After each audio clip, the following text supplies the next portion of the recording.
Krakow is an incredible city that I would recommend anyone to visit. It has as much beauty as it has history, but in this video we're going to be exploring off the beaten track a little bit as I show you 10 of my favourite hidden gems that I think you should see in Krakow.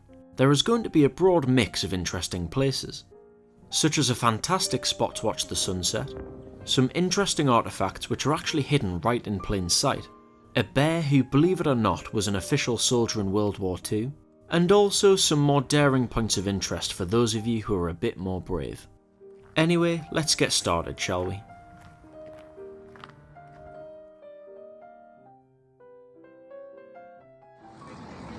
Well, so here we are in the main market square of Krakow, what the locals call Rynek Główny. Now as you can see, it is huge but also beautiful, and it's thought to be the largest medieval square in Europe.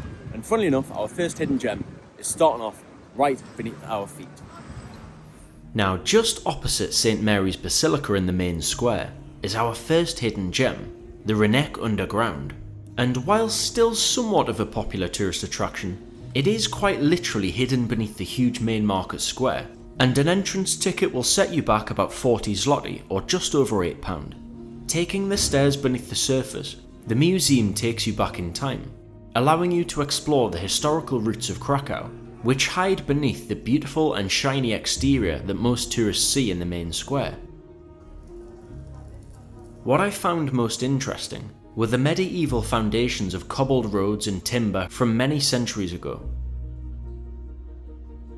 But I think my favourite part were these photographs of excavations which took place in the early 2000s and showcase the now pristine market square being torn up to excavate the remains of the past. And as a little bonus tip, entry is free on Tuesdays, but make sure you still book a ticket.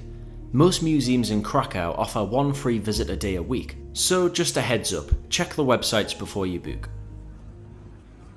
Our next hidden gem is right nearby the first, and something thousands of people walk past every single day without ever noticing.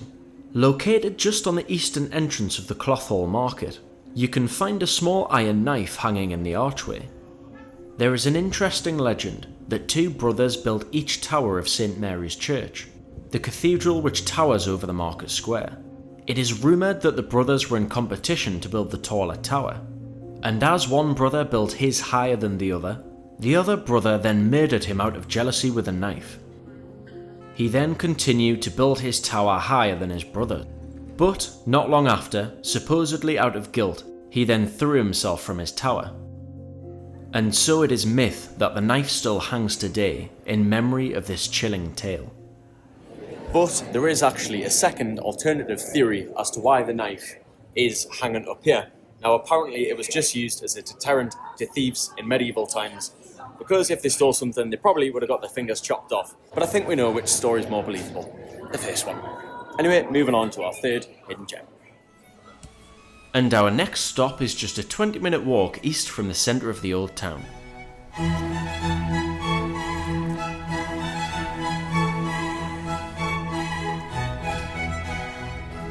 Welcome to the Botanical Garden of the University, Poland's oldest botanical garden, which was established in 1783 and is now home to over 9,000 plant species. Although I didn't pick the best weather for it, after paying only 22 zloty or around £4.50 for a ticket, it's a great opportunity to escape the busy crowds and have a break from the city. Now of course, I've got to be honest with you, this isn't the most exciting place in the world, which is probably no surprise, but I do think if you want a little break from the crowds of Krakow, it can get really busy. This is a lovely place to just have a quiet couple of hours and relax away from all the noise. Though initially I wasn't overly impressed, I must say that my opinion soon changed when I was lucky enough to spot a red squirrel and find this greenhouse-like building which had some fish in. Honestly, I could have watched it all day. It is probably a lot prettier in the summer, although busier too, but generally if you want a break from the crowds and a place to slow down, I definitely recommend adding the botanical gardens to your list. For our next hidden gem, this time we're heading about 15 minutes west of the old town, past this really cool looking building, and then a little further into the Henrik Jordan Park. And believe it or not, this is our fourth hidden gem. His name was Wojtek. He was a brown bear and was bought from an Iranian boy by Polish soldiers who were released from Soviet gulags in 1942. Wojtek was strangely welcomed into the group, accompanying the soldiers and boosting their morale. He would even drink beer, wrestle with the soldiers and sleep next to them for warmth. But a slight problem came when the Polish soldiers were to be redeployed from the Middle East to Italy. Animals weren't allowed on military transport. So they done the obvious thing. They enlisted him into the Polish army as a private. Wojtek then travelled with his companions to Monte Cassino and even helped carry heavy artillery shells and ammunition.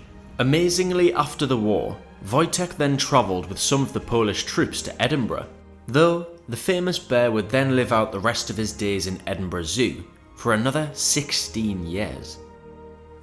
Well, what did I tell you? Wojtek's story is absolutely incredible, but here he is if you want to come and pay him a visit and say hello. Now, our fifth hidden gem is something pretty simple. It's a riverside walk along the Vistula River. Now I say this because when on a city break, especially in a city where people like to drink, it's easy to just stay within the old town. But I'd strongly recommend at some point you take a stroll along the Vistula River, especially opposite the castle. If it's a hot day in summer or on any clear evening before sunset, it makes for a great walk with some fantastic views. So why don't you add this onto your list? Alright, now it's time to move on to our next hidden gem, and I think this one may just be my favourite, and it's hiding just behind the walls of Wawel Castle. Let's go.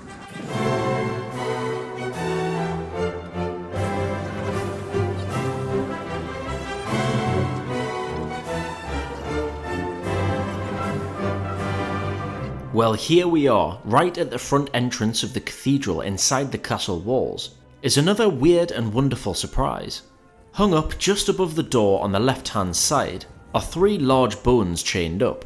Despite the masses of crowds passing by the castle, this is something you could quite easily miss if you aren't with a tour guide.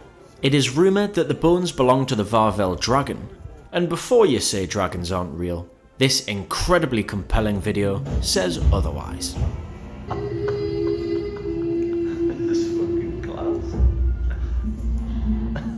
Although unfortunately, I think I'm going to have to ruin the fun again.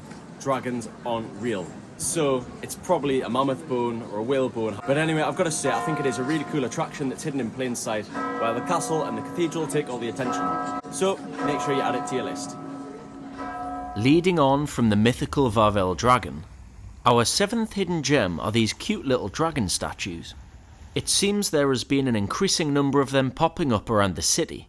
So if you have kids or just want something extra to keep your eye out for while you explore, I believe there are about 20 or so at the moment scattered throughout the city. The main fire-breathing statue sits behind the castle, but the rest remain relatively hidden throughout unsuspecting parts of the city. Our eighth hidden gem is in the Jewish quarter, and this here is one of the remains of the Ghetto wall from World War II. Serving as a chilling reminder of the atrocities committed by the Nazis here.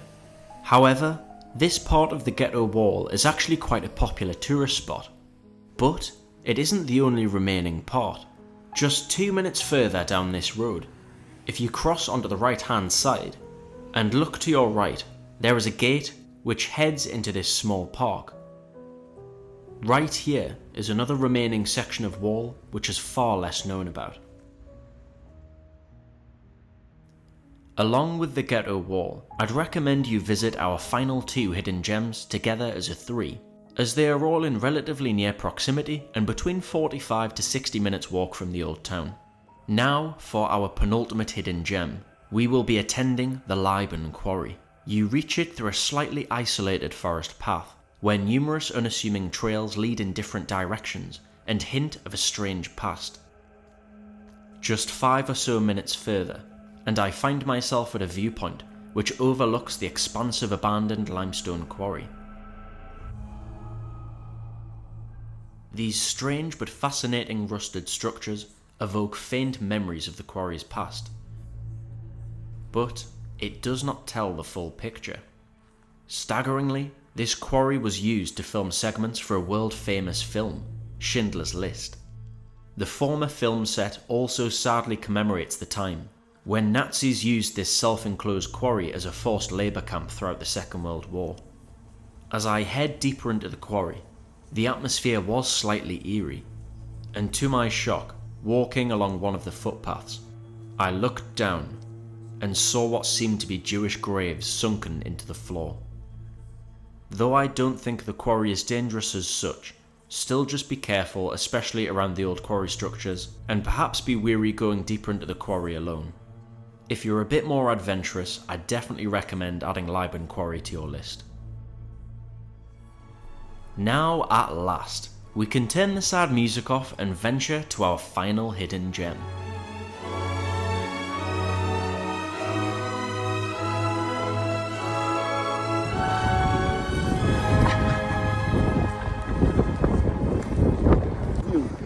There we go, we've made it. The Krakus Mound offers incredible 360 panoramic views, and is a great spot that some locals like to come and watch the sun go down. So if you fancy some brilliant views, why not add it to your list? But just a heads up, it is about an hour walk each way from the old town, so you may have to get public transport if you don't fancy the long walk. Oh, and just before you go, if you're visiting Krakow, there's no doubt you'll probably consider visiting Auschwitz and the salt mines. Both I would strongly recommend, and I actually have two fantastic videos for both, which I'll link at the end of this video. Also, if you're looking to book any of these as day trips, you can click the links that I've left in my video description and comments. I hope you found this video informative and entertaining. If you want to say thank you, you can consider buying me a coffee using the QR code in the bottom left. Anyway, thank you so much for watching, and I'll see you in one of my other videos. Adios.